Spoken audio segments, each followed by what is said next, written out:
49절에서 59절까지의 말씀입니다.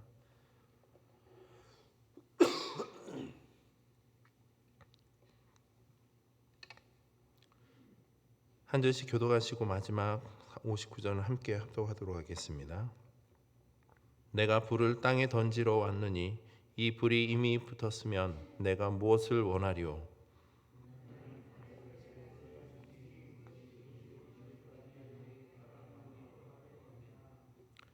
내가 세상에 화평을 주려고 온 줄로 아느냐? 내가 너에게 이르노니 아니라 도리어 분쟁하게 하려 함이로라.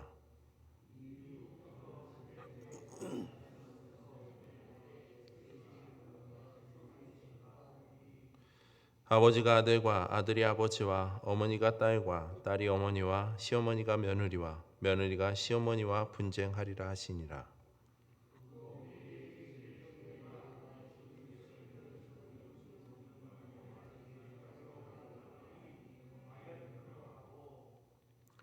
남풍이 부는 것을 보면 말하기를 심히 더우리라 하나니 과연 그러하니라.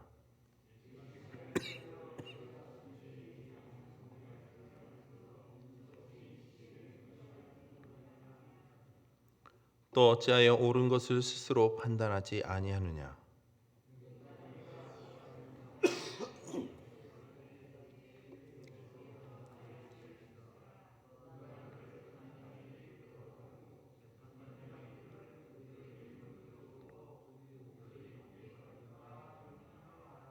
함께 읽겠습니다. 내게 이르노니 한 푼이라도 남김이 없이 갚지 아니하고서는 결코 거기서 나오지 못하리라 하시니라. 아멘. 잠시 기도하겠습니다. 하나님 감사합니다. 오늘 하루도 또 하루를 시작함에 있어서 먼저 주님 앞에 말씀과 기도로 나아갑니다. 주님 오늘 하루도 우리와 함께 하셔서 우리에게 말씀을 통해서 우리의 심령을 깨닫게 하시고 또 그 말씀을 통해서 삶에 온전히 하나님의 뜻을 증거하며 살아갈 수 있도록 하나님 우리를 함께 동행하심 속에서 우리를 붙잡아 주시옵소서. 우리의 연약함 속에서도 주님의 일하심을 우리가 바라보며 또 기대하며 더욱더 감사와 기쁨으로 나아갈 수 있는 믿음과 은혜를 더하여 주시옵소서. 감사드리며 예수님의 이름으로 기도드립니다. 아멘. 앞선 내용에서 예수님께서는 제자들은 물론 믿는 모든 이들에게 마지막 때에 그 재림을 준비할 것을 가르쳐 주었습니다. 이어 오늘 본문에서는 예수님께서 세상에 오신 목적에 대해서 밝히고 계십니다. 어찌 보면 오늘 본문의 말씀은 앞선 내용과 이어지는 말씀이라 할 수 있습니다. 그런 점에서 오늘 본문은 전체적인 맥락에서 우리가 생각을 해봐야 할 것입니다. 먼저 49절 말씀입니다. 내가 불을 땅에 던지러 왔노니 이 불이 이미 붙었으면 내가 무엇을 원하리요? 본절에서 주님은 당신이 이 땅에 오신 목적이 무엇인지를 말씀하고 계십니다. 그것은 불을 땅에 던지러 오셨다라는 것입니다. 즉 예수님께서 이 땅에 오심이 불을 던지러 오셨다라는 겁니다. 성경에서 불은 성령의 권능을 뜻하기도 하며 하나님의 심판을 상징하기도 합니다. 그래서 구약에서는 이 불이 이스라엘과 대적 국가들에게 심판을 상징하는 역할을 하기도 하며 또한 신약에서는 불의 혀 같은 모양으로 임하는 것을 나타나고 있습니다. 그렇다면 예수님께서 이 땅에 불을 던지러 오셨다라는 것은 과연 어떤 의미일까요? 이 세상을 심판하러 오신 것일까요? 궁극적인 목적은 주님은 죄로 물든 이 땅을 죄로부터 구원케 하고자 오셨다라는 것입니다. 물론 마지막 때에 가서는 이 땅은 주님 앞에 심판을 받게 될 것입니다. 그러나 예수님께서 이 땅에 오신 진짜 이유는 인류의 죄를 대신하여 인자의 몸으로 오셨다라는 것입니다. 그러므로 예수님께서 이 땅에 불을 던지러 오셨다라는 것은 큰 맥락에서 생각해 볼 때 예수님께서는 거짓과 탐욕, 불의와 비진리가 가득한 이 땅에 진정한 메시아로서 참된 진리, 복음을 전하고자 이루고자 이 땅에 오셨다라는 겁니다. 그런 점에서 예수님께서 이 땅에 오심은 당시 바리새인이나 서기관 또 율법주의자들과 같은 유대인들에게는 매우 혼란과 분열 그 자체였다라는 것입니다. 왜냐하면 그들은 예수님을 구약에서 예언한 메시아라고 생각했지만 정작 그들이 생각했던 메시아는 죄를 대신하여 십자가의 죽음을 감당하고자 오신 메시아로 여긴 것이 아니라 억압과 핍박으로부터 고통당하는 이스라엘 민족을 해방시켜 주실 정치적인 구원자로서 생각하고 있었기 때문입니다. 그렇기 때문에 예수님께서 이 땅에 불을 던지셨다라는 것은 거짓된 가치와 불이 율법에 얽매여 있는 이 세상에 부활이며 생명이신 그 복음 그 자체이신 예수 그리스도의 오심으로 말미암아 혼란과 분열이 일어나게 되었다라는 것입니다. 이를 뒷받침해 주는 말씀이 50절 말씀입니다. 나는 받을 세례가 있으니 그것이 이루어지기까지 나의 답답함이 어떠하겠느냐. 여기서 예수님이 받을 세례라는 것은요, 병행 구절인 마가복음 10장 38절에 보시면 예수께서 이르시되 너희는 너희가 구하는 것을 알지 못하는도다. 내가 마시는 잔을 너희가 마실 수 있으며 내가 받는 세례를 너희가 받을 수 있느냐 말씀처럼 앞으로 짊어지셔야 할 십자가의 고난과 죽음을 의미합니다. 다시 말해 그 일, 즉 진리가 성취되어 이루어질 때까지 나는 많은 어려움을 당할 수밖에 없다라는 것입니다. 왜냐하면 복음을 끝내 받아들이기를 거부하는 사람들이 진리이신 예수 그리스도를 죽이려 할 것이기 때문에 그래서 내 마음은 아주 답답하다라는 것입니다. 그리고 예수님은 51절에 말씀하십니다. 내가 세상에서 화평을 주려 온 줄로 아느냐 내가 너에게 이르노니 아니라 도리어 분쟁하게 하려 함이로라. 화평을 주려 온 것이 아니라 분쟁하게 하신다. 이것을 문자적으로만 보시면 마치 예수님께서 정말 이 세상을 혼란과 분열로 만드시려 오신 것처럼 여겨집니다. 그러나 병행 구절인 마태복음 10장 34절의 말씀을 보시면 내가 세상에 화평을 주러 온 줄로 생각하지 말라. 화평이 아니요 검을 주러 왔노라 말씀하고 계십니다. 본절에서 분쟁은 마태가 말한 검이란 말의 의미를 보다 분명히 밝히는 것이라 할 수 있습니다. 마태가 말한 검이란 하나의 은유적인 표현으로서 세상의 모든 죄악과 불신앙에 대해서 복음을 들고 싸우는 적극적인 대처를 각각 상징하는 것이라 할 수 있습니다. 즉 예수님께서 오심으로 하나님 나라와 악의 세력, 불신 세력 간의 싸움이 더욱 날카로워졌기 때문에 또한 모든 사람이 하나님 나라의 편과 악의 세력의 편으로 각각 나누기 때문이라는 것입니다. 그리고 믿음의 자녀들이 이러한 혼란과 분쟁을 직접적으로 경험하게 되는 것이 가장 먼저는 가까운 가족들 안에서라는 것입니다. 그래서 예수님께서는 52절과 53절에 말씀하십니다. 이후부터 한 집에 5사람이 있어 분쟁하되 셋이 둘과 둘이 셋과 하리니 아버지가 아들과 아들이 아버지와 어머니가 딸과 딸이 어머니와 시어머니가 며느리와 며느리가 시어머니와 분쟁하리라 하시니라. 어떤 이들은 이 말씀을 잘못 이해하고 운용하고 남용함으로 가정 안에서의 핍박을 이겨내며 믿지 않는 형제, 자매들과 서로 대립하여 싸워야 한다라고 잘못 생각하고 행동하는 이들이 있습니다. 그러나 오늘 본문의 예수 그리스도께서 이 땅에 오신 궁극적인 목적을 우리가 생각해 볼 때 이 말씀은 결코 혼란과 분쟁을 야기시키는 것이 아니라는 것입니다. 마태복음 20장 28절의 말씀이 무엇입니까?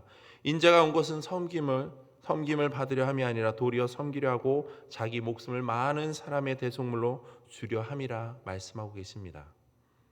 모든 권세와 능력을 가지신 예수님께서 하늘의 영광 다 버리시고 이 땅에 인간의 몸을 입고 오신 것은 바로 섬김의 대상이 되기 위해서가 아니라 오히려 거짓과 죄로 물든 이 땅을 대신하여 대속물로 주려 오셨다라는 것입니다. 그렇다면 예수님께서 오심으로 믿는 자들과 믿지 않는 자들 간의 적대 관계 속에서 우리는 그들과 싸우는 것이 아니라 오히려 그들에게 참된 진리이신 예수 그리스도 복음을 전해야 한다는 것입니다. 그리고 정말 우리가 싸워야 할 대상은 바로 영적인 싸움, 이 땅의 적 그리스도인 악한 사단의 영과 맞서 싸워 승리해야 하는 것입니다. 그렇기 때문에 지금 같은 코로나 시대 속에 살아가는 성도인 우리는 이 땅에서 더욱 영적 분별력을 가지고 살아가야 합니다. 싸워야 할 대상이 누구인지도 모르고 무조건 적대시하고 비방하고 정죄하는 것은 마지막 때를 향해 달려가는 성도의 바람직한 자세가 아니기 때문입니다. 이에 대해 예수님께서는 우리의 어리석음을 일깨워 주시고자 54절과 55절에 말씀하십니다. 또 우리에게 이르시되 너희가 구름이 서쪽에서 이는 것을 보면 곧 말하기를 소나기가 오리라 하나니 과연 그러하고 남풍이 부는 것을 보면 말하기를 심히 더우리라 하나니 과연 그러하니라. 어떤 의미입니까? 문자적으로 보면 쉽게 이해되기 어려운 말씀입니다. 그러나 예수님께서 이러한 비유적인 말씀을 하신 것에 대해 당시 기후 현상과 관련한 배경을 생각해 보면 이해할 수가 있습니다. 이는 당시 팔레스타인 지역의 지리적 조건에 따른 기후 변화의 특징을 이야기하고 있는 것으로서 서쪽에서는 지중해와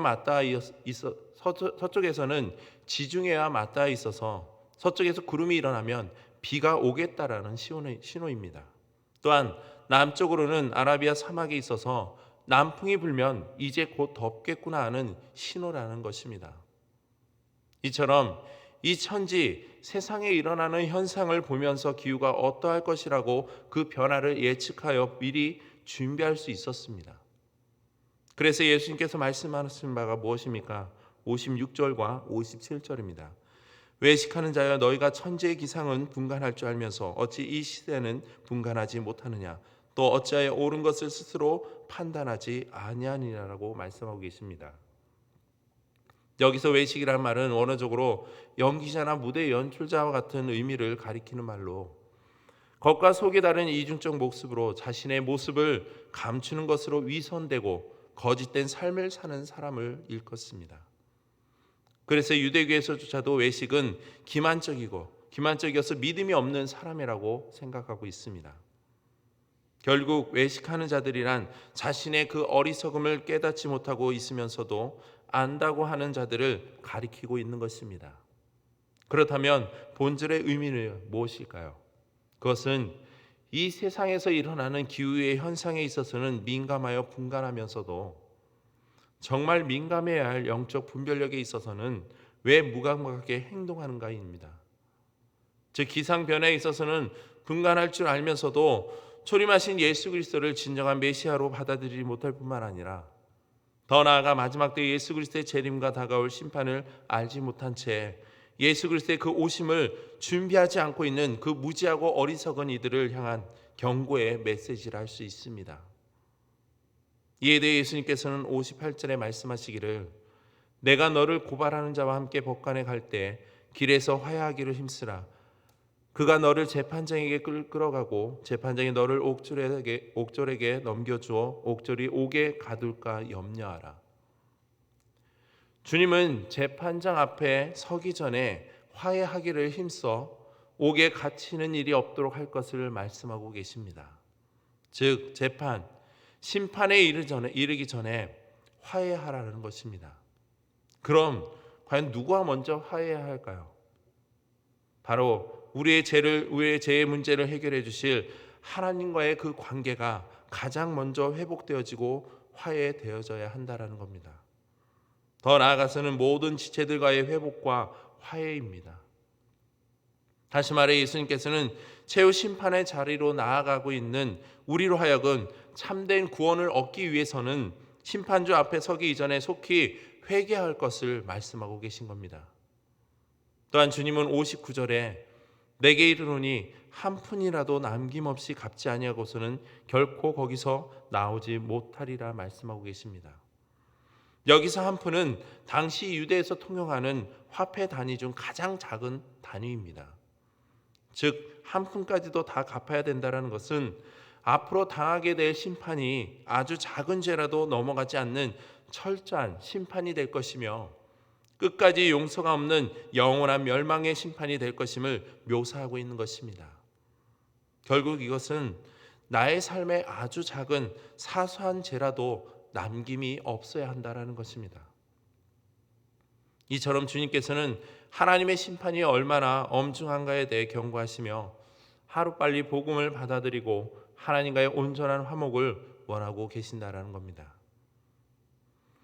오늘 본문에서 주님은 당신께서 이 땅에 오심이 불을 던지러 오셨음을 말씀하십니다. 이 땅에 던져진 그 불이 과연 어떤 의미인지를 다시 한 번 더 우리가 묵상해 보시길 바랍니다. 주님은 우리에게 말씀하십니다. 땅끝까지 이르러 내 증인이 되라고 말씀하십니다. 우리는 마지막 때 주님이 오시는 그날까지 세상적 가치와 대립은 불가피할 것입니다. 그렇다면 온전한 복음의 실천을 위해서 무엇이 옳고 그른지를 분간하기 위해서는 모든 문제에 대한 판단의 기준이 무엇인지를 명확하게 해야 할 것입니다. 그리고 그 기준은 나의 생각과 가치가 아니라 오직 하나님의 말씀이어야 할 것입니다. 또한 마지막 때에 하나님의 구원의 은총을 입기 위해서는 가장 먼저 주님과 올바른 관계가 회복되어야 할 것입니다. 더 나아가 모든 이들과의 관계에서도 화해하는 데 힘써야 될 것입니다. 그래서 심판을 은총으로 바꾸는 지혜로운 자들이 되어야 할 것입니다. 뿐만 아니라 예수 그리스도의 진리의 복음을 세상에 증거함으로써 수많은 사람들을 하나님의 심판으로부터 구원해는 은혜롭고도 복된 저와 여러분들이 되기를 간절히 소망합니다. 이 시간 기도하실 때 오늘 말씀을 기억하시면서 하나님의 은혜가 진정 무엇인지를 다시 한 번 더 생각해 보시길 바랍니다. 오늘 하루의 삶 속에서 우리의 구원이 아무런 대가 없이 이루어진 것이 아니라 바로 예수 그리스도께서 우리를 대신하여 모든 대가를 십자가상에서 치르심으로 우리에게 값없이 주오셨음을 깨달아 온전한 믿음의 실천이 이루어질 수 있도록 함께 기도하시기 바랍니다. 계속해서 이 나라의 국민들의 삶의 안녕을 위해서 또한 세계 열방 가운데 흩어져 있는 선교사님들의 목회 사역과 그 모든 삶에 있어서 하나님께서 함께해 달라고 기도하시고, 또한 앞에 보이는 기도의 제목들과 또한 여러분들이 가지고 계신 기도의 제목들을 놓고 이 시간 함께 기도하겠습니다. 하나님 감사합니다. 오늘